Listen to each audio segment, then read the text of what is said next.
ಕಳೆದ 2.5 ವರ್ಷಗಳಲ್ಲಿ ಪಂಚ ಗ್ಯಾರಂಟಿ ಕಾಕಾ ಕೊಡಿಲ್ಲ, ನಿನ್ನ ಹೆಂಡ್ತಿಗೂ ಕಣೆಯ ಫ್ರೀ, ಮಾದಪ್ಪ ನಿನ್ನ ಹೆಂಡ್ತಿಗೂ ನಿನ್ನ ಹೆಂಡ್ರಿಗೆ 2,000 ಬರುತ್ತೆ ಕಣೆಯ, 200 ಯೂನಿಟ್ ಫ್ರೀ ಕಣೆಯ, ಹಿಂಗೆ ತಮಟೆ ಹೊಡ್ಕೊಂಡೆ ಅಧಿಕಾರಕ್ಕೆ ಬಂದರು.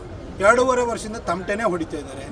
ಆಶಾ ಕಾರ್ಯಕರ್ತರಿಗೆ 10,000 ರೂಪಾಯಿ ಆಗಲಿಲ್ಲ, ಅಂಗನವಾಡಿ ಕಾರ್ಯಕರ್ತೆಯರಿಗೆ 8,000 ಆಗಲಿಲ್ಲ, ಓಲ್ಡ್ ಪೆನ್ಷನ್ ಸ್ಕೀಮ್ ಬರಲಿಲ್ಲ, ಕರೆಂಟ್ ಬಿಲ್ಲು ಜಾಸ್ತಿ ಆಯಿತು, ಹಾಲಿನ ಬಿಲ್ಲು ಜಾಸ್ತಿ ಆಯಿತು, ಪ್ರೋತ್ಸಾಹಧನ ಕಮ್ಮಿ ಆಯಿತು, ಗೃಹಲಕ್ಷ್ಮಿ ಸರಿಯಾದ ಟೈಮಿಗೆ ಬರಲ್ಲ, ಶಕ್ತಿ ಯೋಜನೆ ಅಂತೇಳಿ ಹೇಳ್ಬಿಟ್ಟು ಇಡೀ ಎಲ್ಲ ನಮ್ಮ BMTC KSRTC ವ್ಯವಸ್ಥೆನೇ ಹಾಳ್ಗೆದ್ದೋಯ್ತೆ.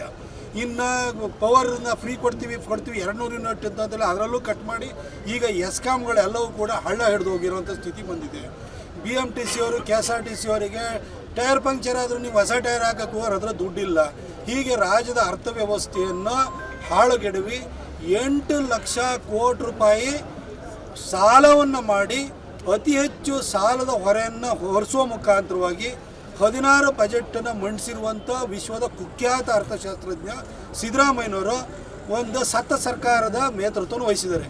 ನೂತನವಾಗಿ ಪ್ರಾರಂಭವಾಗಿರುವ ಶ್ರೀವೇಣು TVS ಶೋರೂಮ್ನಲ್ಲಿ TVS ಕಂಪನಿಯ ಎಲ್ಲಾ ರೀತಿಯ ಪೆಟ್ರೋಲ್ ಮತ್ತು ವಿದ್ಯುತ್ ಚಾಲಿತ ಬೈಕ್ಗಳಿಗಾಗಿ ಎಂದೇ ಭೇಟಿ ನೀಡಿ. ವಿಳಾಸ ಬೈಪಾಸ್ ರಸ್ತೆ, ಮಾರುತಿ ನೆಕ್ಸಾ ಕಾರ್ ಶೋರೂಮ್ ಪಕ್ಕ, ಕೋಲಾರ. ಹೆಚ್ಚಿನ ಮಾಹಿತಿಗಾಗಿ ಸಂಪರ್ಕಿಸಿ 9986833899 ಅಥವಾ 9986933299. ಸರ್ಕಾರ ಅಂತೂ ಸತ್ತೋಗ್ಬಿಟ್ಟಿದೆ. ಸಿದ್ದರಾಮಯ್ಯನವರು ಆ ಹೆಣನ ಮುಂದೆ ಹೊರ್ತಾ ಇದ್ದಾರೆ, DK ಹಿಂದೆ ಹೊರ್ತಾ ಇದ್ದಾರೆ. DKಗೆ ಮುಂದಕ್ಕೆ ಹೊರಬೇಕು ಅಂತ ಆಸೆ ಇದೆ. ಸಿದ್ದರಾಮಯ್ಯನವರಿಲ್ಲ ನಾನೇ ಮುಂದೆ ಹೊರೋದು ಅಂತ ಅವ್ರು ಕೂತಿದ್ದಾರೆ. DK ಅವ್ರನ್ನ ಹೇಳಿದ್ಬಿಟ್ಟು ಮುಂದಕ್ಕೆ ಹೊಕ್ಕೋಬೇಕು ಅಂತ ಹೊರಟಿದ್ದಾರೆ. ಸಿದ್ದರಾಮಯ್ಯರು ಮುಂದೆ ಹೊರಲಿ, DK ಯಾರು ಮುಂದಕ್ಕೆ ಬರಲಿ, ಮುಂದೆ ಬಂದು ಹೊತ್ಕೊಳ್ಳಿ. ಸರ್ಕಾರ ಅಂತೂ ಸತ್ತೋಗಿದೆಯಲ್ಲ, ಇದು ರಾಜ್ಯದ ಪಾಲಿಗೆ ಸತ್ತೋಗಿ ಆಗಿದೆ. ಈ ಸತ್ತು ಹೆಣ ಹೊತ್ಕೊಂಡು ಹೋಗಿರೋ ಸರ್ಕಾರದಲ್ಲಿ ಮುಂದೆ ಯಾರು ಹೊರ್ತಾರೆ, ಹಿಂದೆ ಯಾರು ಹೊರ್ತಾರೆ ಅನ್ನೋದು ನಮಗೆ ಇಂಪಾರ್ಟೆಂಟ್ ಅಲ್ಲ. ಈ ಸರ್ಕಾರ ತೊಲಗಬೇಕು, ಈ ಪ್ರಕಾರ ತೊಲಗಿಸ್ಬೇಕು, ತೀರಿಸ್ಬೇಕು ಅಂತ ರಾಜ್ಯದ ಜನತೆ ತೀರ್ಮಾನ ಮಾಡಿದ್ದಾರೆ. 5 ವರ್ಷ ಕೊಟ್ಬಿಟ್ಟಿದ್ದೀವಲ್ಲ, 140 ಸೀಟ್ ಬೇರೆ ಬಂದ್ಬಿಟ್ಟಿದ್ದಾವಲ್ಲ, ಬೈ ಎಲೆಕ್ಷನ್ನು ಸೇರಿದಂತೆ ಆ ಸೀಟನ್ನು ಗೆದ್ದಿದ್ದಾರಲ್ಲ, ಏನು ಬಾಯಿ ಮುಚ್ಕೊಂಡು ಕೂತಿದ್ದಾರೆ. ಇನ್ನು 2.5 ವರ್ಷ ಜನ ನೀವು ಮಾಡಿರೋ ತಪ್ಪಿಗೆ ನೀವು ಅನುಭವಿಸ್ಬೇಕು, ಪಾಠ ಕಲಿಬೇಕು. BJP ಅವರು ನಾವು ಒಂದು ಸರಿ ಮೈ ಮರೆತು ಬಿಡ್ತೀವಿ, ಯಾಮಾರ್ಬಿಡ್ತೀವಿ. ನಾವು ಕೂಡ ಸರಿಯಾಗಿ ಪಾಠ ಕಲ್ತ್ಕೊಳ್ಳೋದಕ್ಕೆ, ನಿಮ್ಮ ವಿಶ್ವಾಸವನ್ನು ಮತ್ತೆ ಗಳಿಸ್ಕೊಳ್ಳೋದಕ್ಕೆ BJP JDS ನಾವು ಸಂಘಟಿತವಾದ ಪ್ರಯತ್ನವನ್ನು ಮಾಡಬೇಕು. ಬಟ್ 2.5 ವರ್ಷ ಇದೇ ಕಗ್ಗತ್ತಲು ಮುಂದುವರಿಯುತ್ತೆ.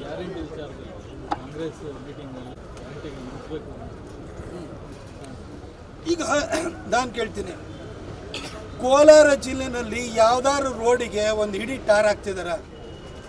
ಬರೀ ಭಾಷಣ ಹೊಡಿತಿದ್ದಾರೆ. ಅಲ್ಲಿ ಮಾದೇವಪ್ಪನವರ ಪ್ರಿಯಾಂಬಲ್ ತೋರಿಸ್ಕೊಳ್ಳೋದು BJP ದಲಿತ ವಿರೋಧಿ ಅನ್ನೋದು. ಸಿದ್ದರಾಮಯ್ಯನವರು ಅಲ್ರಿ ಏನು ಮಾತಾಡ್ತಿರ್ರಿ, 16 ಬಜೆಟ್ ಮಂಡಿಸಿರುವಂಥ ಒಬ್ಬ ವಿತ್ತ ಸಚಿವರು ಅವರೇ. ವಿತ್ತ ಸಚಿವರು ಎಲ್ಲದಕ್ಕೂ ಕೂಡ ಎನಿ ಫೈನಾನ್ಷಿಯಲ್ ಮಿಸ್ಅಪ್ರೋಪ್ರಿಯೇಷನ್ ಆದರೆ ಅವರೇ ಅದಕ್ಕೆ ಹೊಣೆಗಾರರಾಗಬೇಕಾಗುತ್ತೆ. ನಮ್ಮ ಆನೇಕಲ್ ನಾರಾಯಣ ಸ್ವಾಮಿ ಅವರು ಹೇಳಿದರು, 40,000 ಕೋಟಿಗಿಂತ ಜಾಸ್ತಿನ SCP ಮತ್ತು ಸ್ಪೆಷಲ್ ಕಾಂಪೊನೆಂಟ್ ಪ್ರೋಗ್ರಾಮ್ ಮತ್ತು ಟ್ರೈಬಲ್ ಸಬ್ಪ್ಲಾನ್ SCP TSP ಫಂಡನ್ನು ಗ್ಯಾರಂಟಿ ಸ್ಕೀಮಿಗೆ ಡೈವರ್ಟ್ ಮಾಡಿದ್ದಾರೆ.